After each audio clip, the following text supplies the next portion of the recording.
শিৱায় নমঃ। ওম শিৱায় ওম শিৱায়।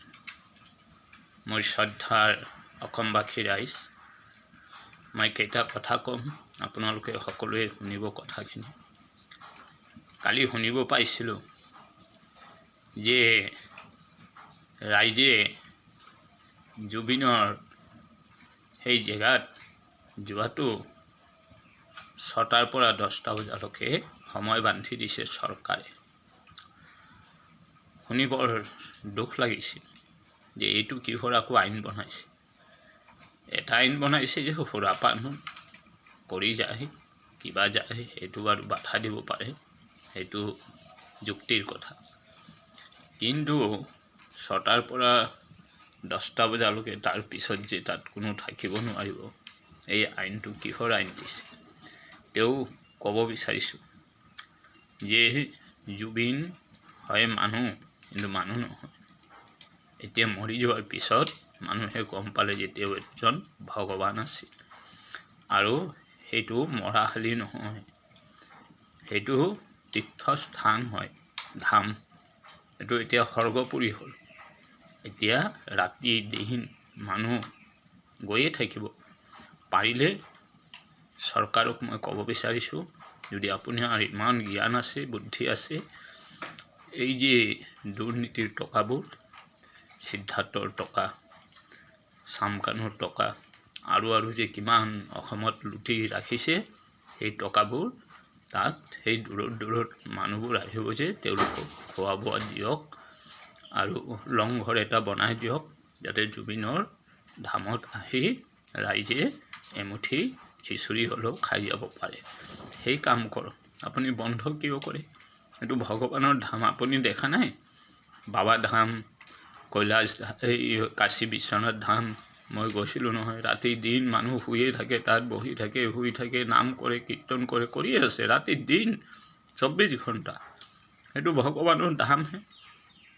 আপুনি ভাবিছে নেকি যে জুবিনটো যেতিয়া আছিল তেতিয়া জুবিন, এতিয়া মৰি যোৱাৰ পিছত তেওঁ ভগৱান হ'ল? আপোনাৰ জীয়াই থকা জীৱনটোত দেখিছিলনে এনেকুৱা চাকি বন্তি জ্বলা? এনেকুৱাতো মন্দিৰতো জ্বলা নাই। আৰু আজি যে জ্বলি আছে আজিলৈকে, তে এইবোৰ কথা নক'ব। এইবোৰ কথাত মানুহে ঘিণ কৰিব আপোনাৰ কথা। আপুনি এজন মুখ্যমন্ত্ৰী হয়, আৰু সেই হিচাপত কথাখিনি ক'ব যাতে সকলোৱে ভাল পায়। পাৰিলে আপুনি আৰু সহায় সহযোগিতা কৰক ৰাইজক। এই দূৰ দেশৰ পৰা যে আহে মানুহবোৰক আপুনি তেওঁলোকক সুবিধা দিয়ক, তেতিয়াহে ক'ব যে বৰ ভাল চৰকাৰ। এইবোৰ নকৰিব। এইবোৰ কৰিলে মানুহে আপোনাক নিন্দা কৰিব।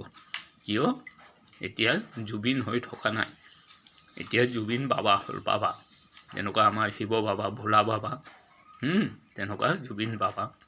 আৰু মই আগত কোৱা আছিল, মোবাইলত দিয়া আছিল, যে জুবিনৰ এই আশ্ৰমত এটা শিৱ মন্দিৰ ধুনীয়াকৈ বনাই দিব লাগে। কিয়? মোৰ মনৰ কথা মানে, মই যে সপোনত পোৱা সাধু, আজি বাবাই সাধু বনালে, আৰু বনোৱাৰ পিছত অলপ বুজিব পালোঁ যে কি কৰ্মবোৰ কৰিলে ভগৱানক পোৱা যায়, আৰু কি কৰ্ম কৰি গ'লে ভগৱানৰ ওচৰত যাব পাৰিম, সেইবোৰ এতিয়াহে বুজিলোঁ, আগত বুজা নাছিলোঁ। সেইকাৰণে কওঁ যে জুবিন আছিল শিৱ ভগৱানৰ ভক্ত, আৰু শিৱ ভগৱানেই পঠাইছিল জুবিন বাবাক যে এই পৃথিৱীত যোৱা কোনেওতো নোৱাৰিলে এই নানা জাতিক একতা কৰিবলৈ, আৰু তুমি গৈ লাষ্টত গোটেই জাতিবোৰক একতা কৰি আকৌ আহি যাবা, তোমাক আকৌ লৈ আহিম জেগাত। সেইকাৰণে আজি কোনো ধৰ্মই নোৱাৰিলে যে সকলো জাতিক একতা কৰিবলৈ, অকল জাতিৰ পৰা হিংসাহে কৰিলে। গুৰুজনা যিমান আছে ধৰ্মগুৰু, চব হিংসা দিলে। তেওঁৰ জাতি ডাঙৰ, তেওঁৰ ধৰ্ম ডাঙৰ, সেইটোৱে দিলে। কিন্তু আজি মই চাব পাৰোঁ যে ভগৱান পঠাই আজি এই সৰু আৰু ডাঙৰ জাতি নাই, সকলো জাতি সমান। এই কথাবোৰ মই আজি আগত শিৱ বাবাক যেতিয়া পাইছিলোঁ তেতিয়াৰ পৰা মোৰ ইউটিউবত আছে। মোৰ ইউটিউবটো নাচাই নহয় মানুহে, কিয় লিখা পৰা নাই, লিখি দিব নহয়। এইবোৰ কথা মই আগতে কোৱা আছে যে কিহৰ জাতি আৰু ধৰ্ম, আমি মনুষ্য ৰূপত ভগৱানে আমাক পঠাইছে এই পৃথিৱীত, আৰু আমি সকলো সমান বুলি ভাবিব লাগে। আৰু কিহৰ বোলে এইটো দেশ সেইটো মোৰ জেগা, এইটো মোৰ জেগা, সেইটো নহয়। এই পৃথিৱী ভগৱানে সাজি দিছে, না এইটো কোনোবা সাজি লৈ আহিছিল নেকি পৃথিৱীটো? যে মই জন্ম হৈ এই পৃথিৱীটো সাজিলোঁ আগত, কৰিছিল? কৰা নাই। এইটো ভগৱানেই পৃথিৱীটো সাজি দিছে। তেতিয়াহ'লে ভগৱানে আকৌ পৃথিৱীটো লৈও যাব পাৰে ইচ্ছা হ'লে, কোনো বাবাৰ শক্তি নাই ৰখাবলৈ। সেইকাৰণে কওঁ, জাতি ধৰ্ম নকৰিব, সকলো ধৰ্মই সমান, সকলো জাতিয়ে মোৰ আপোন বুলি ভাবিব। এইবোৰ কথা মই আগত কৈছোঁ আৰু আজিও কওঁ। আপোনালোকে হিংসাৰ ভাৱ এৰি দিয়ক। আৰু চৰকাৰক ক'ব বিচাৰিছোঁ যে আপুনি অলপ যুক্তিত কথা কওঁ। এজন মুখ্যমন্ত্ৰী হয়, যাহা তাহা আবল তাবল কথাবোৰ নক'ব।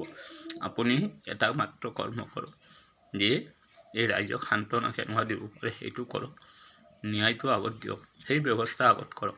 এইখিনি কৈ মই ৰাখোঁ। যদি মোৰ ভুল চুল হয়, অপৰাধ হয়, মোক ক্ষমা কৰিব, নিজৰ সন্তান ভাবি ক্ষমা কৰিব।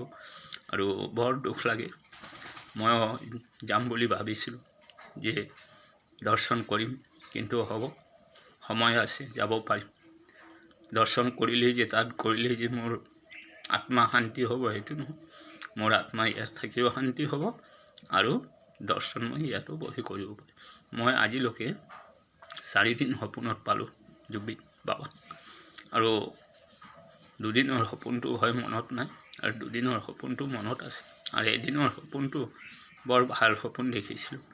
যে মই ভাবোঁ যে তেওঁ ভগৱান আকৌ আহিব, কিন্তু সেই অৱতাৰ হৈয়ে আহিব। আৰু তেওঁ চাই আছে যে কি হৈ আছে এতিয়া, আৰু মই কি কৰি আহিছিলোঁ আৰু কি হৈ আছে চাই আছে। এইখিনিয়ে কৈ মই সকলো মোৰ দেশবাসীক মই শ্ৰদ্ধা সেৱা জনালোঁ।